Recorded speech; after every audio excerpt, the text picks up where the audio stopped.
What's going on, guys? Adam Milstead here with Straight Yak, coming to you from the Straight Yak studio. Welcome to Straight Yak Fishing, guys. For those of you who don't know who I am, my name's Adam Milstead. I'm a former UFC fighter turned kayak fisherman or kayak competitor. I fish in and around basically the country, fishing bass tournaments out of kayaks, and so it's a great opportunity to really get my competitiveness out there, but also an awesome opportunity to bring you guys some cool videos and stuff on YouTube. But today is something going to be a little bit different. We're here in the Straight Yak studio because we want to talk about what I call the chaos on the Susquehanna. It's just straight drama. And there was a certain individual who was eliminated from about 4 or 5 separate tournaments out there because of a certain rule that they broke. And this was a rule that many people know of and some who don't. And I can understand that there are people out there who might make the mistake of doing the same thing, not realizing the situation they're in, but then eventually correct it later on. But this individual continued to do the same thing he did the day prior, and so that resulted in his elimination or disqualification. But before I begin, I want to talk to you guys real quick about how I like to bring about this source of information. I want you guys to first off know that I don't share any aggravation or any annoyance towards anybody until I actually meet them in person. So the particular person in question will not be named. There won't be photographs attached to this video because, again, I don't know pretty much everything that they've gone through, but I have all the information, the evidence, the articles, all that stuff. And I'm going to bring to you pretty much all the information everybody has been wondering about on the Susquehanna. So there's a lot to dive in here. I'm going to try to keep it short and sweet because I know a lot of you guys just want to know the details and get on with your lives. Well, if anything, maybe this video might get you guys to recognize a certain scenario that can potentially happen in a bass tournament. And so let's dive into it.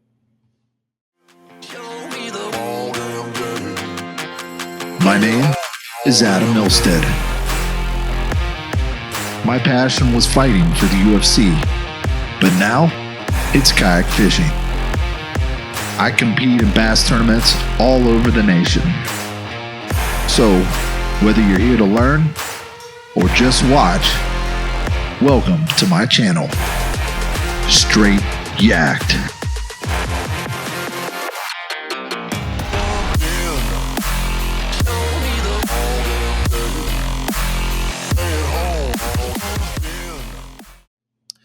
All right, so first off, I got to say, this was my first time ever doing a kayak adventure series tournament. This was put on by Drew Gregory. And for those of you who don't know who Drew Gregory is, he's been in the kayak fishing market for years. He's been a huge competitor. He still is a competitor. He's what I would call a really good stick. This guy does great in most of the tournaments that he's in. Not only that, he's I guess a helpful designer for Crescent Kayaks, and now he is the lead, or I guess the owner of Kayak Adventure Series, which is another promotional tournament for kayak fishermen. And I got a chance to be a part of this for the first time last weekend. And I will say, like, he puts on a good show. We had a great time. I love the concept of having an afternoon bite. It was from Friday was 2 p.m. to 8 p.m. And then Saturday was from 6 a.m. to 3 p.m., which gave you a lot of time to find these fish. And it's not a combined 5 fish each day. It's literally just your 5 best fish over 2 days, which I thought was pretty interesting. And I think it allowed a lot of people who were making mistakes on day one to kind of correct their actions and come out there and do well in day 2, which is basically what I did to even do anywhere near good in that particular tournament. But definitely got to give Drew a shout out, man. He really has a great thing going, and I look forward to doing more of his tournaments in the future. So now getting into the scenario or the situation that happened on the Susquehanna. So the story goes like this. on Friday, we all started heading out. It's 2 p.m. We're out there. We're going out and fishing. And some of us are having a very difficult time. In fact, majority of us were having a very difficult time. The issue on the Susquehanna was very low. You also had a full moon that had set up. And if you guys ever know anything about smallmouth fishing or maybe bass fishing in general, unless the spawn is around, there's really no advantage to having a full moon. I think what it does is it causes the bass to feed up during the night, and then during the day they're not quite as active. Okay, I don't know the science behind that, but full moons, especially on the Susquehanna, are terrible for fishing the next day. But not only that, we had extremely low water, which is beyond me because it was so low. It was lower. It was probably about the same lowness from what we had last year about this time. And last year we were in a miserable, one of the worst droughts we've ever seen in our lives. And it was about the same water level. But at the same time, we've had more rain this year than anywhere else in our lives. I mean, there's been flooding all over the place. And so it's just beyond me why it's like that. I'm guessing it has a lot to do with the dam situation, but lo and behold, that is the situation we're actually going to talk about here with this particular individual. So the story goes again, we're all having a very difficult time. On Friday, this individual within maybe 3 hours of the tournament had nearly 97 inches. It was beyond me. Like, looking at that, I'm like, wow, that guy's got a great spot. And again, hats off to that particular person for having a spot, but I was not aware of the situation that they were in. Well, I get off the water and I'm getting calls left and right from people telling me that there's somebody who's fishing the dam.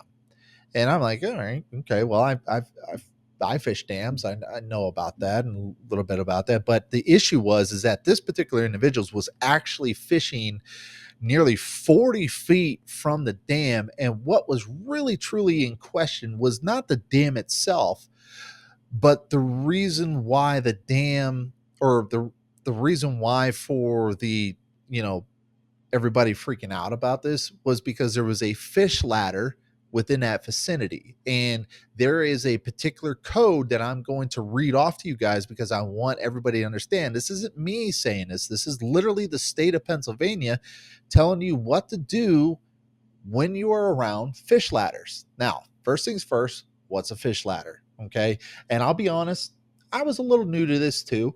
I normally stay away from dams. I don't get up right them because right up on them because it's definitely a safety issue. But a fish ladder is also known as a fishway or fish pass. It's a structure that's designed to help the migration of fish bypass obstacles like dams or waterfalls on a river.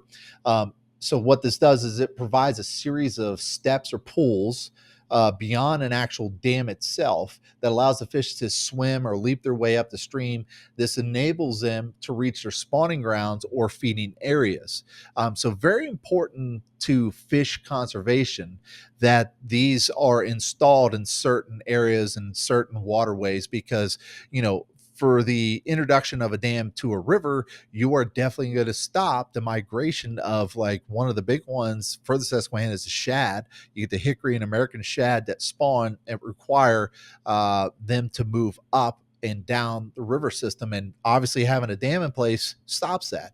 But then at the same time, stopping a particular species from being able to get up and possibly find another feeding ground might be falls sort of into the conservation situation. And so with that being installed, which when I looked it up, this particular dam had this fish ladder installed, and it was like a $5.8 million project just to keep fish migration from going up. Now, as you can sort of imagine, a fish ladder being sort of this structure that is pretty, narrow in passageways, would, if you have fish in that area, it's going to be pretty easy to catch them. I would assume, right? And so that's why the Pennsylvania created a code for fishing within these fishways is what they call them. And this is Title 58, Chapter 6316, Fishing in the Vicinity of Fishways. It is unlawful to fish within a fishway, shoot, slope, fish ladder, fish lift, or other fish passage facility located on or in connection with a dam on the waterways of this Commonwealth. It is unlawful to fish in an area within a radius of 100 feet of the entrance and exit points from a fishway, chute, sloop, fish ladder, fish lift, or other fish passage facilities located on or in connection with the dam on the waterways of this Commonwealth. Okay, so right there, plain and simple, you have to be further than 100 feet or further to be able to fish in that particular area. Now, the issue is that I have photos and video evidence of literally watching this particular individual up close, probably close to 30 feet. And the issue behind that is if you're a competitor who knows that, yeah, there's large fish there, and you see somebody illegally fishing there catching a giant bag, you're obviously going to get kind of ticked off because in your mind, and you've read the rules, that you have to follow the state regulation because that's where our permits come from, that if you don't do that, like, you could be disqualified. And so for the rest of the competitors who were obviously pissed off, they let the attorney directors know, and they took action. And after the second day, so it was, so to speak, more or less a warning after the first day. Now, here's the thing.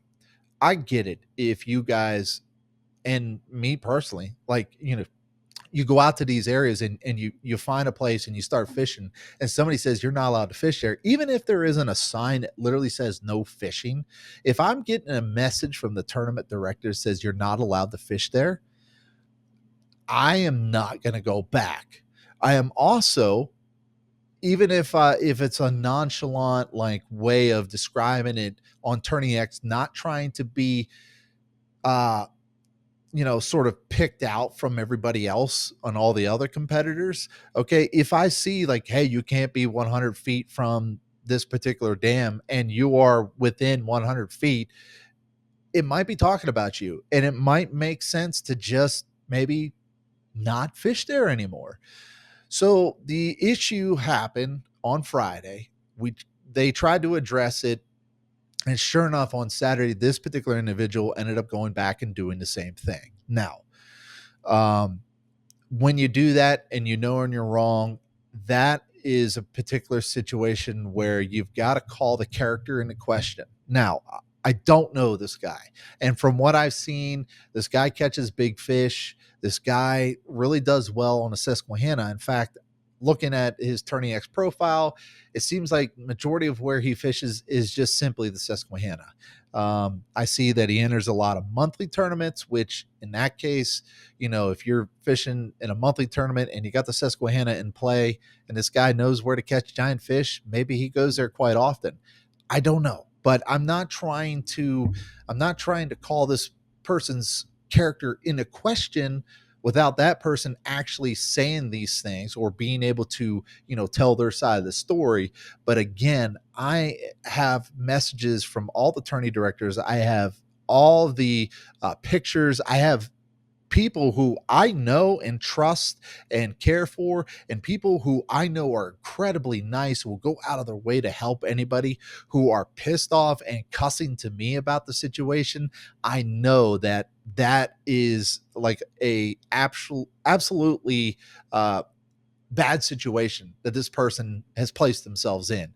If that particular person is calling you out, and I know of that person being like the nicest person in the world, something's wrong, man. And you really gotta start the question, like, where do you draw the line between wanting to be a good competitor and also being a good, I guess, tournament fisherman, or I should say respectable tournament fisherman? Because here's the thing, as a competitor, for myself, not only am I going out and competing for me and possibly my sponsors, but I'm also carrying the banner of that tourney director all the time and effort he put into putting that promotion together, and obviously the series in general. Because think of the situation, if I was able to go out there, do something very shady in that matter, and deliberately break the law of the state and fish and actually cash a check while people know about it, it comes down not only on you but also the series in itself, of why did that series allow that person to, you know, break the law or exceed these boundaries. And so that hurts the attorney director, it hurts their image, hurts the series image altogether. And so 100% I agree on everybody making a decision to eliminate this competitor. And I don't think he was the only one. I believe there were a couple other people in question. Now, again, this is word of mouth. From what I'm hearing is that not only was this individual uh, disqualified, but they were also fined through the fishing game. This was sent to the magistrate. The magistrate sent out fines. Now, granted, when I looked up the fines, it was like $100, per day that person was in violation. So not a ton of money, but it still bears mentioning. I think everybody here can at least benefit from this situation to know, like, hey, if there is a conservation um, uh, structure, or if there's a conservation engineering project going on in a particular area that I'm fishing, I'm going to make sure I'm allowed to fish there. I mean, of course, we know that you can fish boxes and porcupines and stuff like that, but I'm talking areas that allow for possible migration, areas that help with the population of fish. I mean, that's just like me going into a nature reserve and setting up shop to go shoot ducks. Like, obviously there's going to be a lot of ducks there because nobody else can hunt there. And so then I got to realize, like, maybe I shouldn't do this. Is it unlawful to do it? Let me look up the regulations. Let me see where I'm at. Am I allowed to hunt or fish in this particular area? Google it. Google has the AI that'll pop up those questions real quick and it'll give you almost an immediate answer. And then once you figure that out, then hey, well, hopefully I'll get out of there without getting fined. But in the end, guys, you got to really do your due diligence and being able to actually figure out all the regulations, all the rules, and make the right decision. Okay. In the end, this particular individual could have easily just said, you know what, my bad. I apologize. Wording was a little weird on that regulation, so I will back off for the following day. But that didn't happen. It was basically he did the same exact thing over and over again. Now, last time I'm going to say this is that I don't know this individual personally. I hear that he's a great guy, but I also hear a lot of stories on the other end of situations like this happening, and him potentially not being um, as respectable to other people. Again, that's all word of mouth. All word of mouth. I'm a child of Christ, man. I love him regardless of what he is and what he does. That's just who I am as a person. He's more than welcome to come on to this channel and explain the situation at hand. It's up to him. But I'm just here to give you the information that I received. And so out of all those tournaments, he was eliminated, disqualified, and in one particular tournament series, he was banned for up to 2 years. So definitely something that we all need to look into, get a little bit more educated on, and things like that. I agree with the attorney directors on doing what they had to do. They understand people make mistakes, but this mistake was made twice, so it was intentional. And so then you got to really do what you got to do. And then lastly, if you're a competitor and you're out on the water, and Gerald Swindell is a great individual that you ought to look at. Um, there's a certain aspect to a tournament angler that a lot of people don't realize. It's not only are you there to represent the sport in itself, but you're also to help the other individuals represent the sport well in itself as well, which means, I know like Bass Masters, they actually have a clause in their contract that state that if you see somebody breaking a law and you don't tell anybody about it and they find out that they're breaking a law, you're just as much liable for them doing that because you didn't say anything.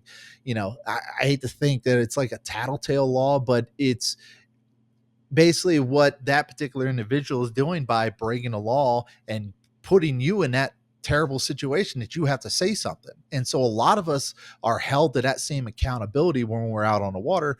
If we see somebody doing something wrong, we got to speak up, because who knows, if I see that particular individual and then somewhere in the clause in that contract of me fishing that series that maybe I didn't read the fine print, that, I could be liable for not saying anything. So it's better to speak up than it is to basically stay quiet about this situation. So a lot of individuals did do that. Because of that situation, they were, we were able to, I guess, provide justice, so to speak, because to think that, yes, there's that many fish right there in that one location, but nobody's technically allowed to fish there. And you got one person who's kind of bending the rules, if not breaking the rules by doing that.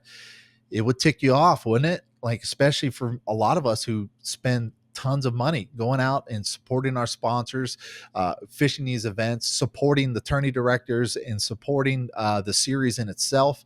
Like, we spend time away from our families, and to have somebody who gets sort of that advantage over us, it doesn't feel good. And so, yes, it's always better to speak up, but then also, hey, the character of the sport, you gotta speak up. You gotta talk to the right people. You gotta make the right decisions. If you see something, say something. That's what they basically say. So hats off to the competitors who brought up the situation, and to the particular person who was in question. um I got nothing against you, brother.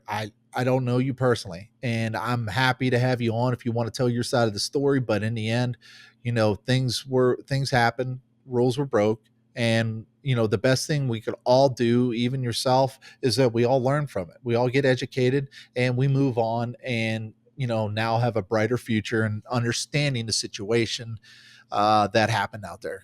So Susquehanna is a beautiful river, man. There's big fish everywhere. There's places to go. You can find your own honey hole, man, and keep it to yourself. It's up to you, whatever. But we all just got to make sure we all follow the rules and regulations. And sometimes we got to learn the hard way. But anyways, hopefully that sort of cleared up the situation for you guys. Don't fish near fish ladders. They're conservation areas, especially here in Pennsylvania.